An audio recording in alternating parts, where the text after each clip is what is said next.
Welcome to the Energy Upgrade podcast. Hey, I'm Vanessa, and I'm obsessed with all things health, energy, entrepreneurship, motherhood, and living my best life. I'm here to give you actionable steps in reclaiming your energy and reconnecting with your power. I'm a certified integrated health practitioner and kinesiologist. I spent the past decade with a focus on skin health and age prevention while co-founding a network of medical aesthetic clinics on the west coast of Canada. After healing myself from burnout, mold, heavy metal, and all the things, I'm back to my passion for health optimization, and I'm lucky enough to coach high-achieving women just like you in finding their energy and life force back. Transforming their life so they can step into the highest version of themselves has energized me and inspired me to bring to life this podcast. Here, I'll talk about detox, lifestyle, mindset, supplements, breathwork, parasites, and everything in between. I know you're so busy, so I keep it under 30 minutes. Thank you for being here. Cozy up and let's get started. Your time is now. Your energy is your life force. You want to be able to magnetize your wellness dreams. A liver detox is the fastest way to start healing. You can and you will.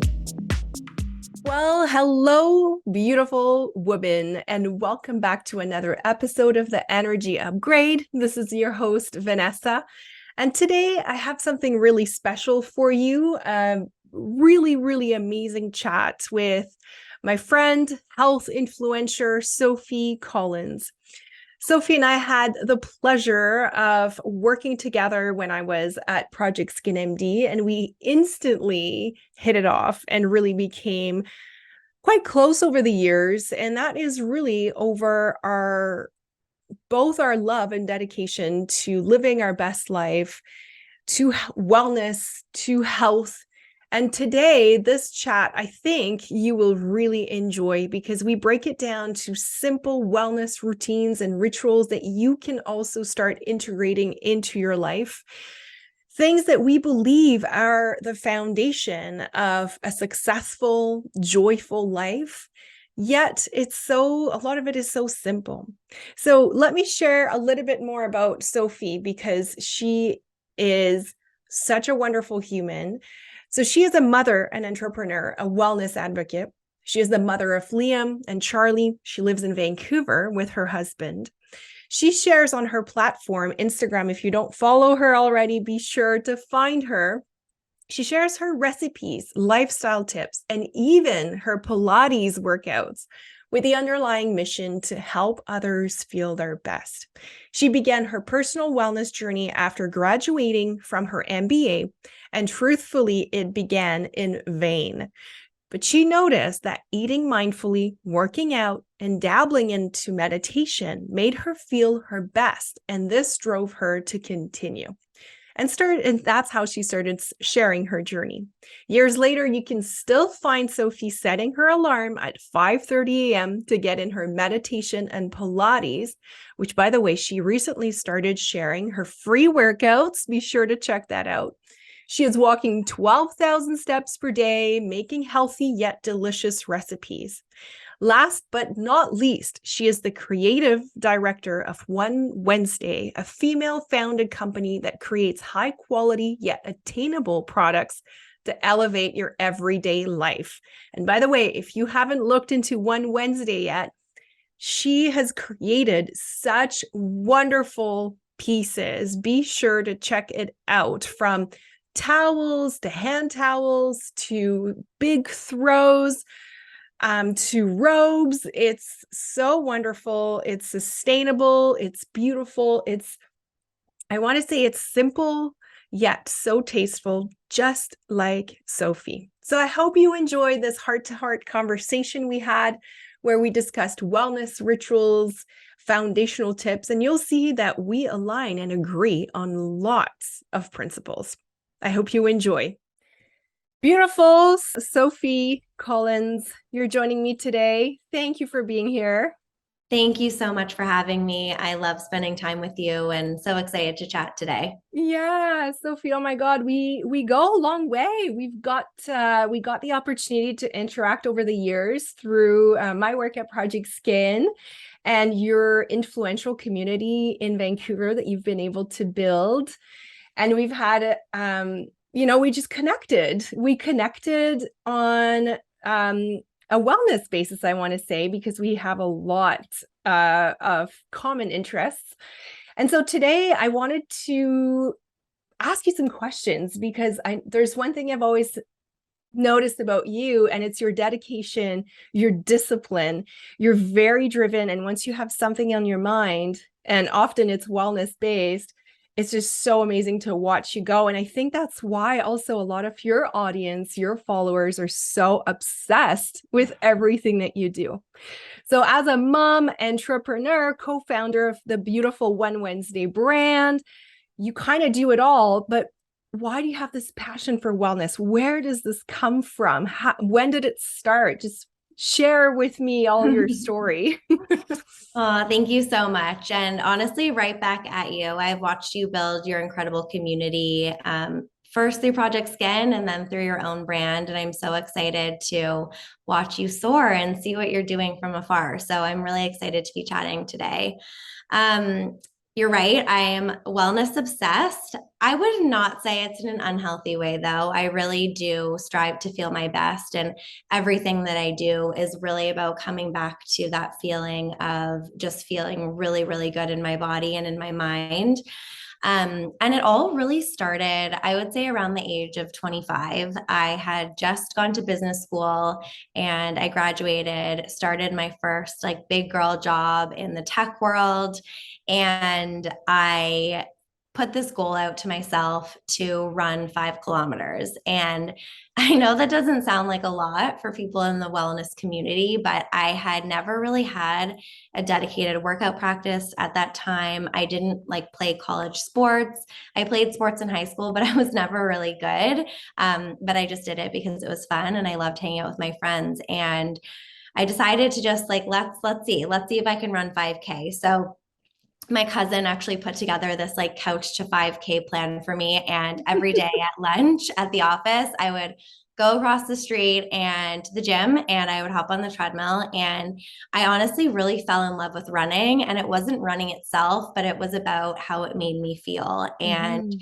I would notice that I would get off the treadmill and like the sweat and the endurance feeling and that like physical exhaustion really, really fueled me through the rest of the day.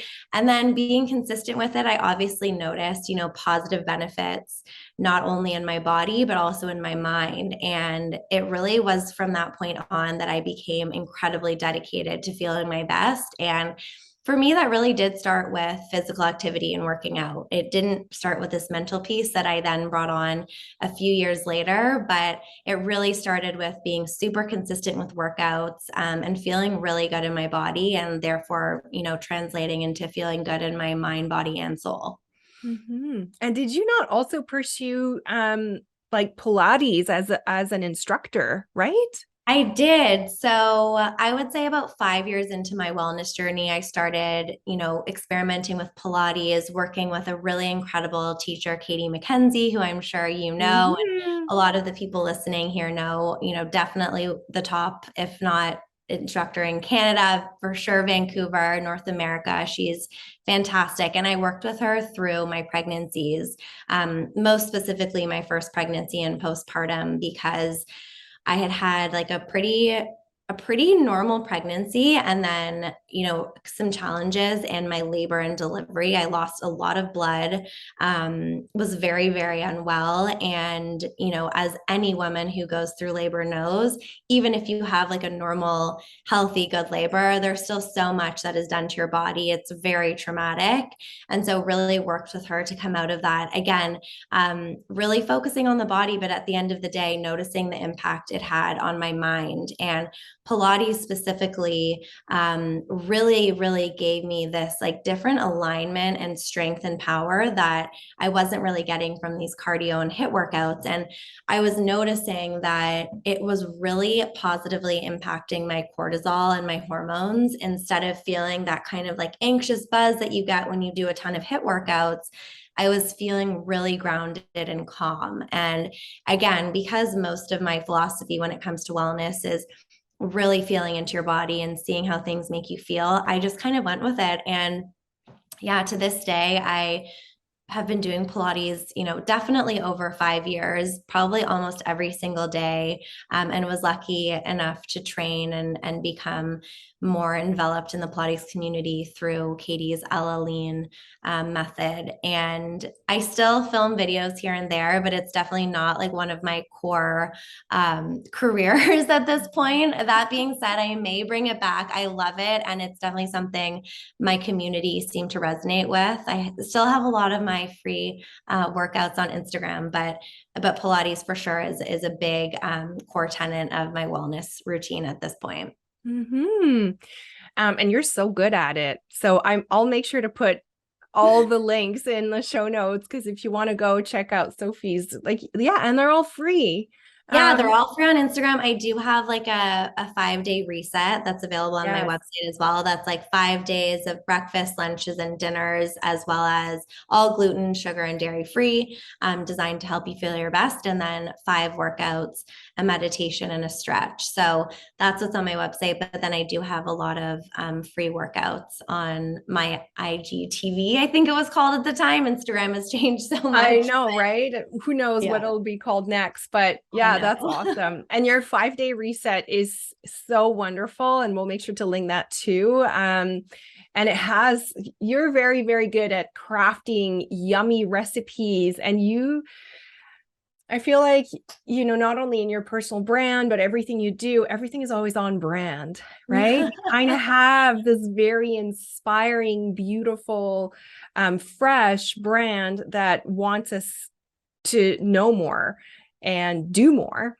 And it's very motivating. And your 5-day reset is exactly like that. Beautiful, yummy recipes that are super nourishing for the body. So if ever you're curious, you should definitely check it out.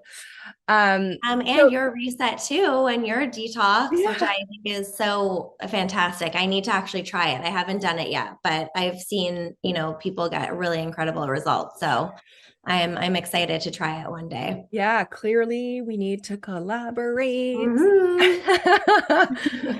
Okay, so you've talked about the physical activity, the Pilates. You just kind of touch a bit on the mental health aspect. I'm just curious to know, for you, what are the pillars of your wellness journey? Because it is a journey, right? It keeps evolving. And as we grow and as our kids grow and as we evolve and you're building your wonderful brand, there's more and more challenges coming our way. So we got to navigate that. But for you, what are the pillars that are keeping you anchored in your power? For sure. I love that question. And I think, people kind of go on this wellness journey and you definitely plateau and you kind of say, okay, you know what? Like I'm done exploring my like past traumas and all this wellness stuff. And I'm just ready to kind of live my life and have fun. And I find that's when like you reach this point where you really need to dive deeper, which is super interesting. I had that experience last year. I was like, you know what?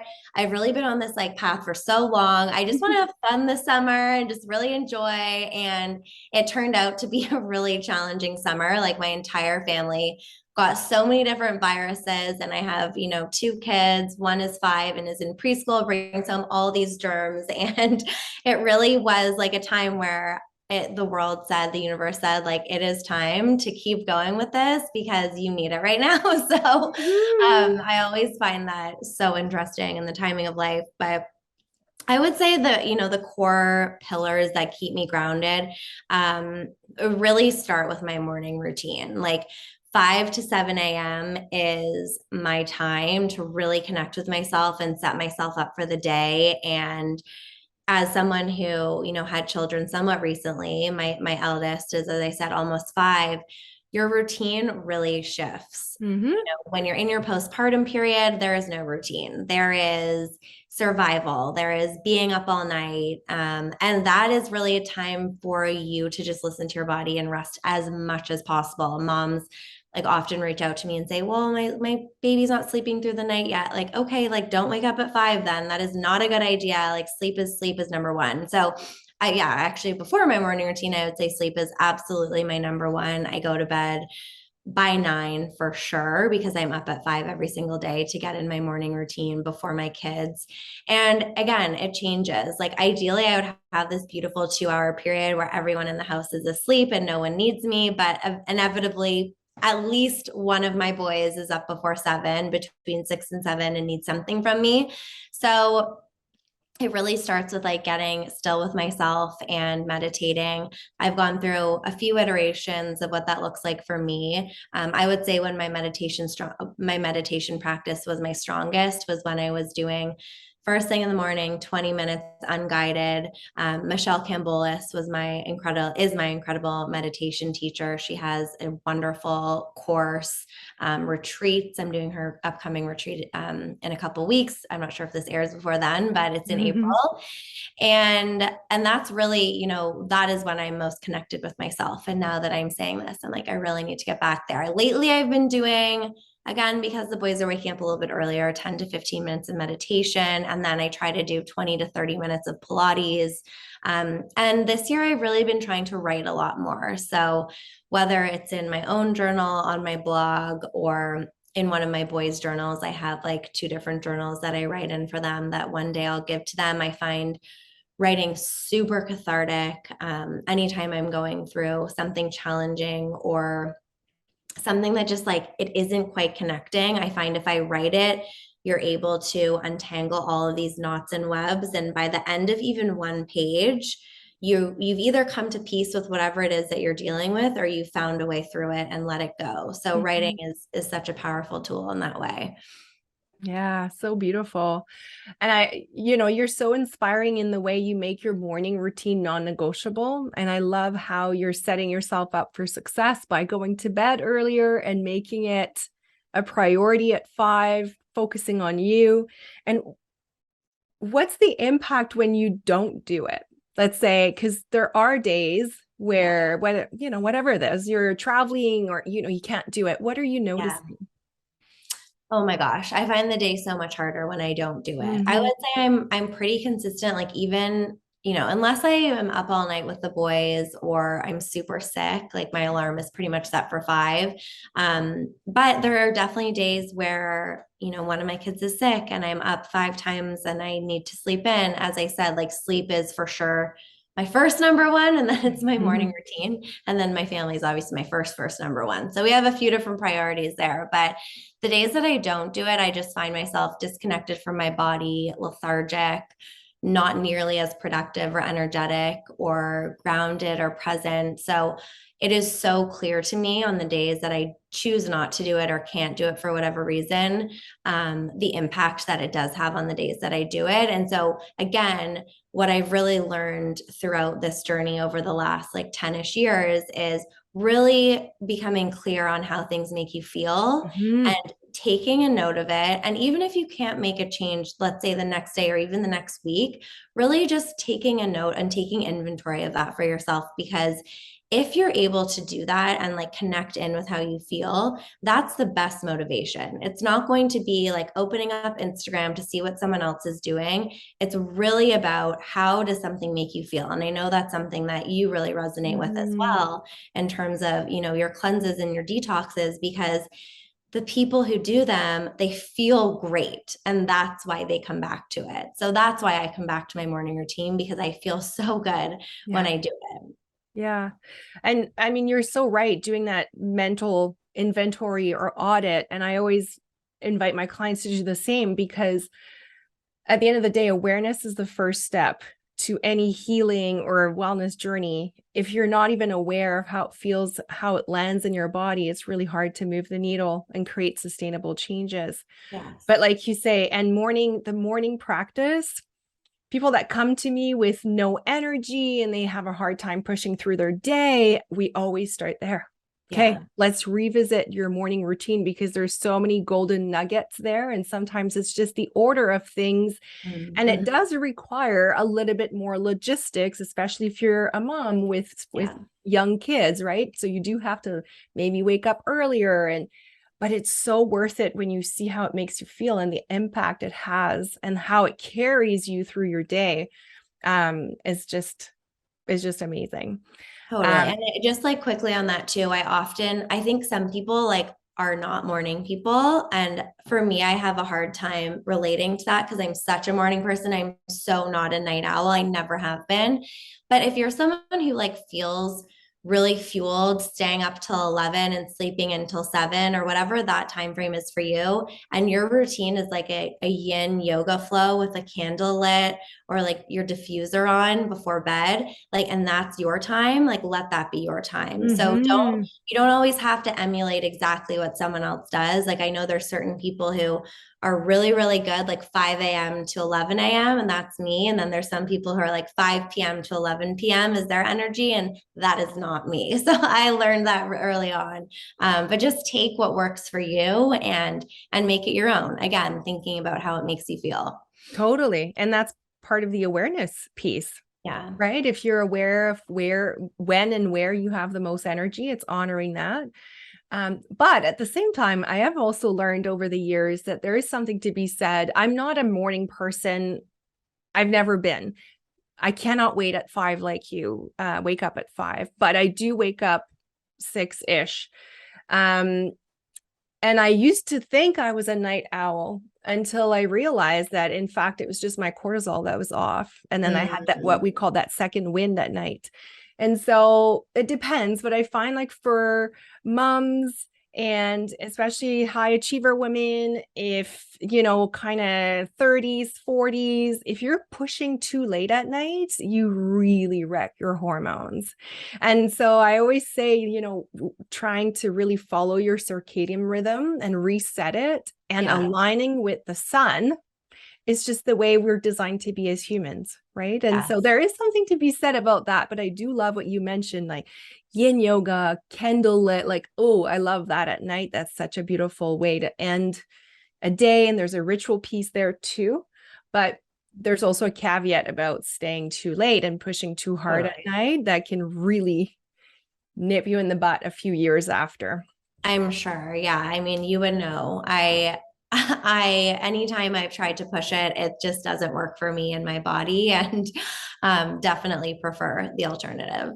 Yeah. And that's just because your circadian rhythm is so on point, Yeah. and that's how it should be. And that's a sign of health, actually. When you're always waking up at a different time, if you're always going back to bed at a different time, it's like you're on jet lag all the time. And so Yes. your body is like, okay, what am I supposed to do here? Am I supposed to be awake, sleep, be creative? Like, what's happening? So, Totally. Totally. and that goes back to the discipline piece we discussed at the beginning. That's why anchoring habits like that is just, it creates, and I always go back to the book by James Clear, Atomic Mm, Habits, right? It's just the power of 1%. Sometimes it's yeah. just changing one thing. It can totally change your year or your month or 100%. how you feel, right? Yeah. So, I love his habit stacking too. Like if you're mhm. getting your hair blow dried, like listening to a meditation or getting a massage, like just adding on these wellness tidbits to a point. I mean, sometimes you just want to do one thing at once, but if you're already, let's say you do have a TV show you love watching, like maybe do jumping jacks in the commercials or commit to doing like 50 crunches before you start, just like these little things and like micro rewards that allow you to live that like 1% better life every day. Yes, I love that. That's such a great practical tip.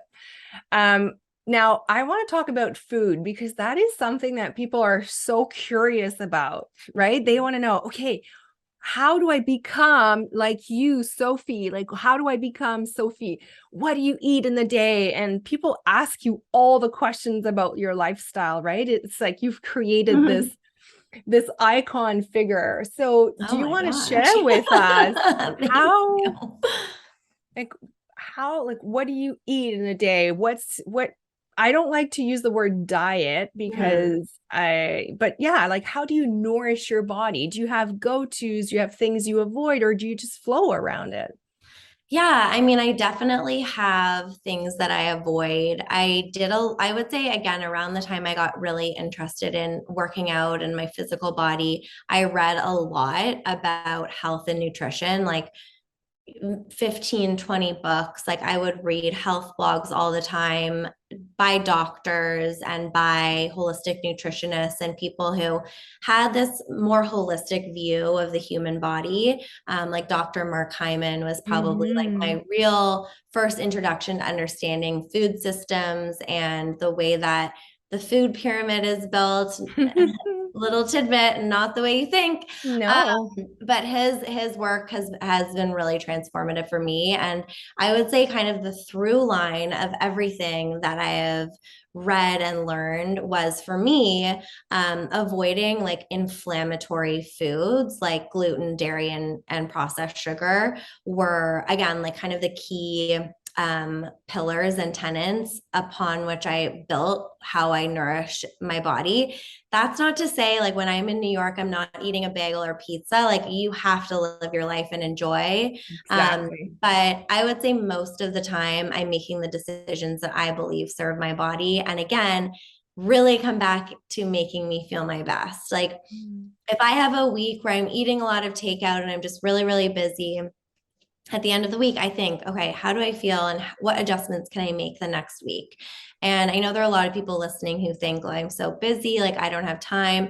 I think your health needs to be your number one priority because without it, you really don't have anything else. So even if you can carve out like a 20-minute period in your day to put together like a big hearty salad with healthy fats and really healthy, good quality proteins, that is going to like pay off in dividends for years to come. So I think really, really trying to carve out that time.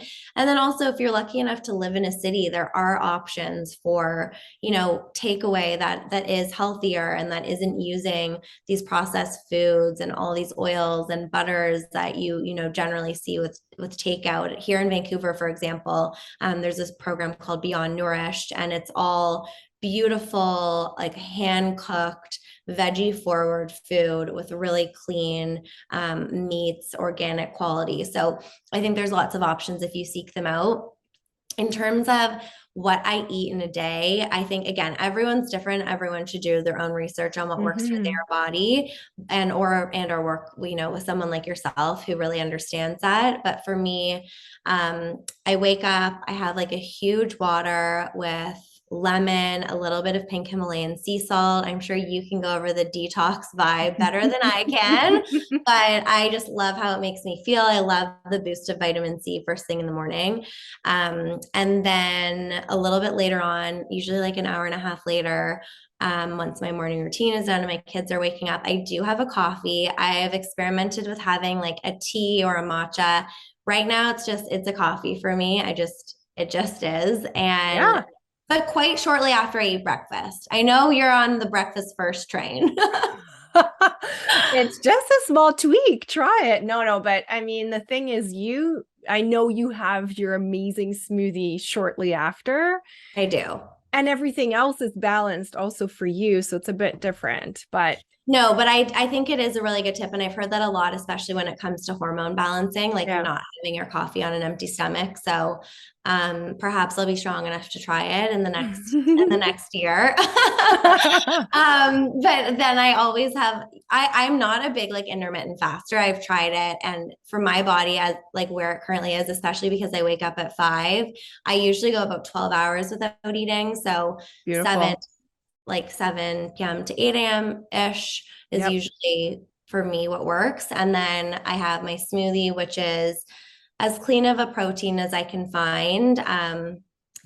Again, do your research and then I'll do like a healthy fat. So lately it's been Brazil nuts, a mixture of seeds. I've been seed cycling. So Yeah. for those who don't know, the first 14 days of your menstrual cycle. So day one is the first day of your period.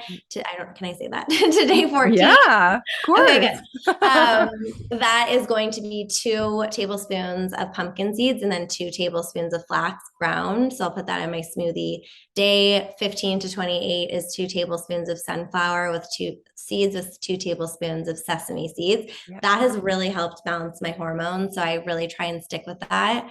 I'll put that in my smoothie, some wild blueberries, spinach, and then I'll use like an Elmhurst cashew or almond milk because it's The literally just best one. so good. Yeah. Or nutmeg milk is really good if you're in Vancouver. That's a local brand.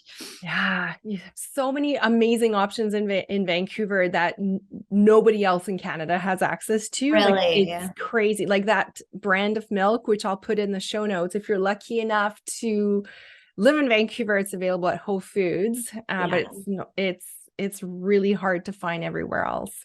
You know what is one good online resource is Natura Market. Yes, I'm sure you've used it. absolutely. Yeah, they're great for those kinds of like really, really clean finds. Yeah. Yeah, I'll have my smoothie and then I'm on like a pretty, as you can imagine, pretty regimented schedule. Just like I do things at the same time every day. It just works for me. So around noon, I usually have like a really big salad. Like whatever lettuce is in my fridge, I'll do. And again, like avocado or some healthy fat. Sometimes if there's cauliflower, I'll do like a cauliflower rice or a roasted veggie in there. And then I try for a clean protein. So like an organic egg or once a week. I don't know how you're going to feel about this. I do like a really clean tuna. I love a good clean tuna once a week. Or like a protein that I've made the night before. I do eat meat. I find for myself, I kind of need it. I don't eat like a ton of like pastas or, often at night I'll have like a grain, like a rice or a farro, but I just find it like weighs me down. My energy is not as good. I am quite sensitive to my blood sugar. So I've again noticed that throughout the years. I also find that even with like eating a ton of fruit, I do that a lot when I'm on vacation, but day to day to keep like my energy super high, I don't have a ton. I love berries. And then at night I cook for my family most nights, and it's usually some form of bowl, whether it be like a little bit of jasmine rice cooked with coconut oil or olive oil, and then a ton of veggies. We love roasted broccoli. And then again, like another clean protein. We eat everything. So, red meat, fish, like a salmon in the air fryer with a little bit of olive oil, salt, and pepper, or like a grilled chicken. And then usually I finish off the day with a little bit of chocolate. Like you gotta live. So I love Hue Kitchen, HU. It's amazing. Or I'll just buy like an 80% or like 75% or higher dark chocolate bar. I love a little bit of chocolate to finish off the night. Sometimes I'll have like a glass of red wine. I have not been drinking a lot really in the last year.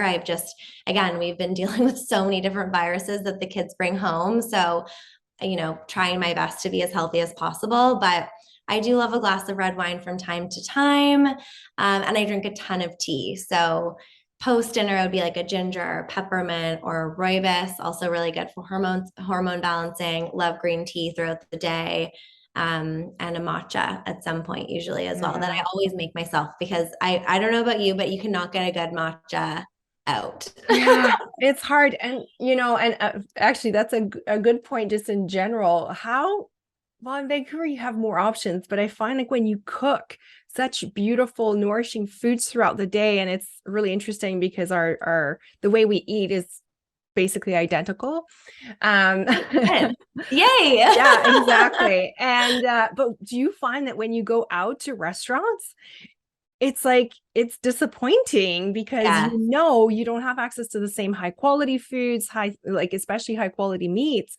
And it's like, wait a minute, I'm paying like $50 for that dish. Like it's so interesting when you start really embracing and loving cooking and feeding your family from a nourishing standpoint. Yeah.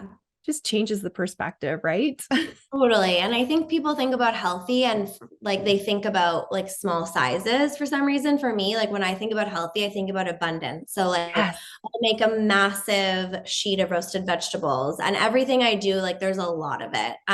Even like I don't like limit how much protein I eat. Like I eat to feel full. I don't ever portion control. For me. It just doesn't work. I know for Yeah. some people that's really important, but for me, like I'd rather not have the French fries and eat as much of everything that I find nourishing rather than having a few French fries and like opening up that desire and wanting more and more and more. Obviously, sometimes I eat the French fries, but for me, I find like having an abundance of like squashes and veggies and nuts and seeds and avocado and really just to be like much more fulfilling. And I think that to your point about taking takeout and eating out, it just is not, you don't feel as good. I think in Yeah. Vancouver, we do have a lot of amazing options. Like, for example, turf, field and social. Like, there are some really great, like, Hmm. salad and soup options.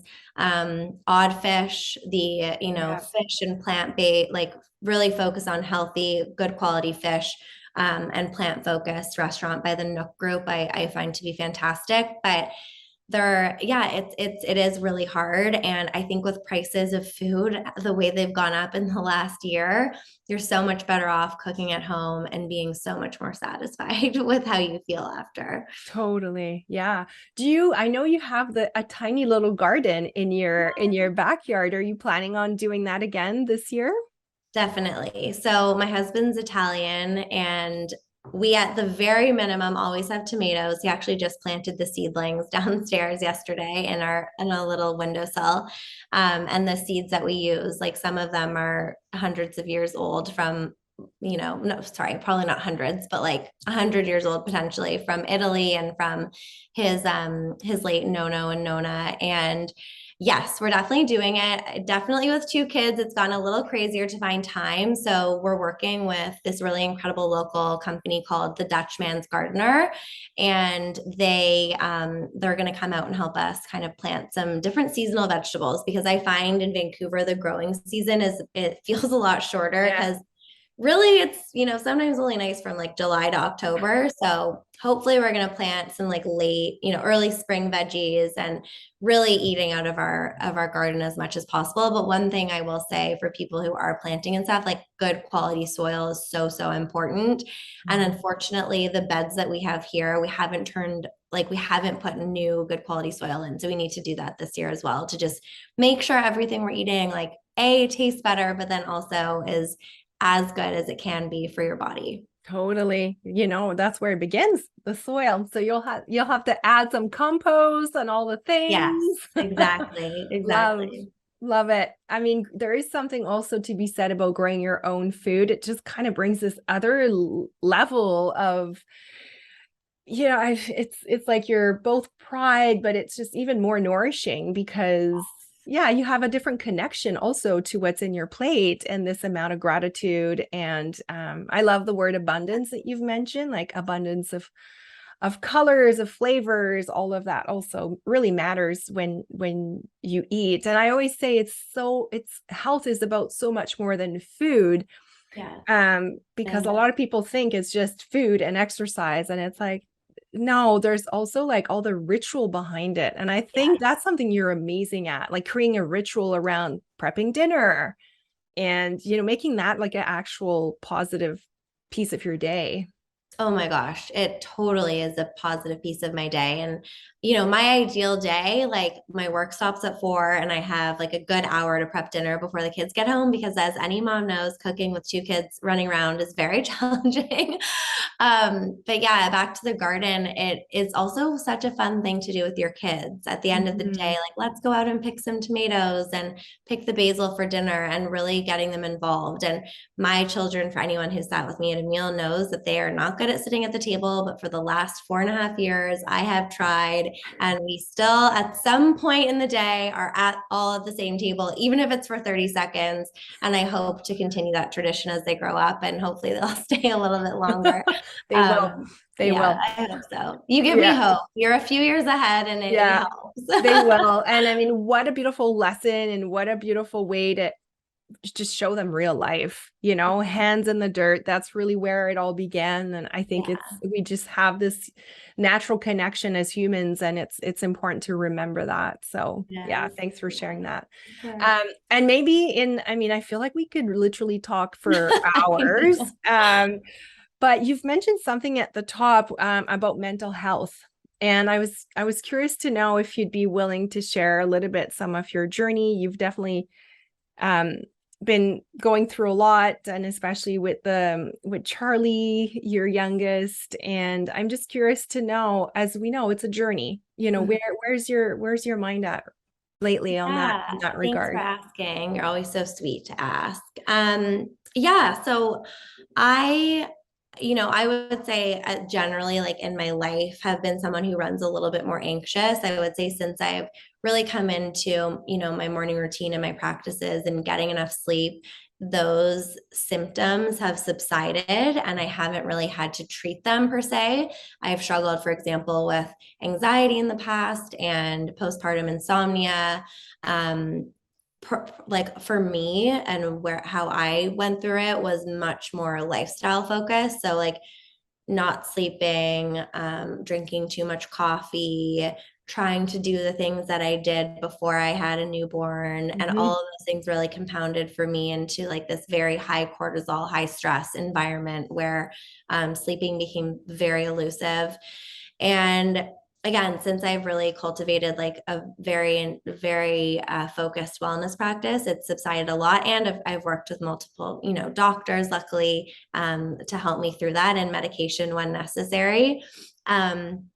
But yeah, in terms of where I'm at mentally, for those who don't know, when I was 20 weeks in utero with my third pregnancy, because I had one pregnancy loss in between, as you talk to most women and they have had that experience, which is so Mhm. crazy, and people are starting to talk about it, which is Mhm. really nice. But in my third pregnancy, my second child, at 20 weeks, we found out that he had a heart defect called transposition of the great arteries. And so when he was born, he would require an immediate procedure to keep him alive. And then 4 days later, a full open heart surgery. And obviously, the next 20 weeks of my pregnancy was incredibly stressful. And I was really, really living in fear for the next 20 weeks because we didn't know what was going to happen. And we knew, his ultimate surgery would have a very high success rate, but that immediate procedure was really, really tricky. And, living in that state of fear and anxiety takes a huge toll on your body. And no matter how you take care of yourself and what you surround yourself with, not to mention it was in the middle of the pandemic. um, I look back at photos and like I hardly even recognize myself. Like I look like Mhm. a shell of a human in a way. So that became a time where I really needed to dig into these tools as much as I possibly could. And they really like dragged me through that time. And like it was almost like I was here and like my tools were here, like pulling me through. I felt Mhm. like I was being like dragged through the mud for a really long time. And so for those 20 weeks, like meditated every single morning for 20 minutes, wrote every single day, moved my body in some way, shape, or form, because honestly, I needed to. Like it was a bit of a survival thing. Spent a ton of time with my family, really did all of the things to fill me up as much as possible. And then when he was born and I had the chance to like be on the other side of it and really be like go deeper into what we actually went through, because when you're in it, you're not dealing with it, you're in fight or flight. It's survival. It's like it's your fight or flight response. And then for me, it wasn't really until like 6 months, a year later, that I was kind of able to retroactively look back and start to process Mhm. what it had been that we had gone through. And even still to this day, 2 years out, it's still so raw. And it's something that, I go to therapy for sure. I'm very lucky in that I have benefits to be able to, help cover some of that cost. And, when I was dealing with it and when I was in it, it was weekly. Now it's monthly. So I'm able to kind of spread it out a little bit. But again, for me, those practices of writing and meditating and movement and filling my body with nourishing foods and like positive content and reading and all of those things that we have mentioned, so far in this conversation, that's when those things become so important. Like the day to day, you're almost kind of just bopping along, you're You're maintaining and surfing. like, yeah, exactly. And surfing is such a good analogy for it. And it's something my therapist and I talked a lot about. It was like, you're going to ride these ups and downs. And when you're down, to really hone into those things. And I think at the end of the day, too, there is no shame in going to a psychologist or a doctor and getting additional help. Like for me, I needed that when it came to insomnia. Like I tried everything natural and then at some point needed to, go on medication for a period of time. So, I would say for anyone dealing with any sort of challenging issue that they are feeling they're in the depths and they're doing all the things and it's not working, like seek help and talk to a friend Mhm. because you don't have to go through it alone. There are tools and resources, a lot of them free as well. Like cold shower to me is like the ultimate wellness hack. Not for postpartum, but if you're in like more strong place to me, like a 30-second cold shower really just like resets my nervous system. Yeah, thanks for sharing. That's beautiful. How is he doing now? He's good. He's good. Yeah, he's like such a little bruiser, so much energy. You would never know in a million years what he went through. And we don't 100% know what lies ahead for him, but we know day to day that he's super healthy and that's what we focus on because that's all you really can focus on. I think, throughout this journey, I really have tried to really only walk down the path that's mine and your mind can take you in so many different directions, but if it does take you in that direction, really think like, is this the path I'm on or is this the path I'm creating in my mind? And then you bring it back to where you are. I am safe, my body is safe, my son is safe, and just really thinking about those really basic human feelings to bring yourself out of Amen. it. Love it. It's so beautiful. And yeah, like recognizing when you need help and reaching out. And I love that, it took you 6 to 12 months to be like, okay, what just happened? Yeah, And actually, most moms never go back and reprocess their labor or birth experience. And the truth is, when we're in labor, we're in survival. And it's this very conflicting moment in life where it's like both the most painful, difficult thing you've ever done and the most beautiful thing. And yeah, the first thing you know is you have a baby to take care of in your arms. And it's like, okay, like we're on yeah, and you never have a chance to reprocess what happened. And no matter how traumatic or not that experience was, there's always more healing that needs to happen. yeah, for And sure. so I know I've experienced that too, and I know you have. So if you're a mom out there and you haven't reprocessed your labor yet, that's something that you need to consider because boy, there's a lot of the body keeps the score. I always say, it'll Yeah, come out in some way at one point. But for yeah, sure. thanks for sharing that. And Yeah. and I love also how you've mentioned that these tools, these wellness tools and habits that you had anchored in your lifestyle is really what got you out of it. And that's always how I position it to the people that I work with is all of these tips, all of these things that you're anchoring in your life, they're there to make you more resilient because we know, okay, we just went through a pandemic and it's like people are thinking, oh, we're good now. It's like, no, there's going to be something else, whatever it is. But the goal is to be resilient and to be able to surf on it and to know deep down, trust yourself and have the confidence that whatever it is, you have the tools. Like you 100%. can get through it and you will, right? Yes. Like you say, you're safe, you're in that moment, you're not in your head, you're in your, you're just, yeah, In your body. Yeah, yeah, for awesome. sure. Oh, well, thank you so much for sharing all of this. I feel like you shared a lot of great pearls about your lifestyle, and thank you for that. Where Thank can people follow you? I'm sure people are going to want more of you. So where can they find you. you? Thank you. Thank you so much for having me.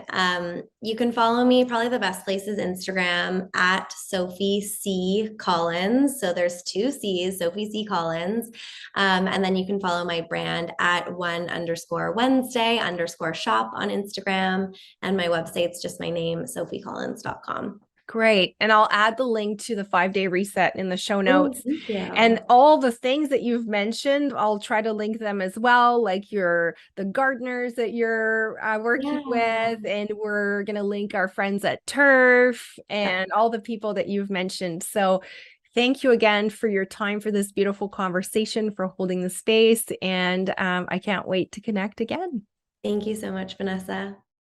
Hey, beautiful women. If the tips and tricks I'm sharing here on the show are getting you inspired, excited about the possibility of feeling like yourself again, maybe it's time we hop on a call.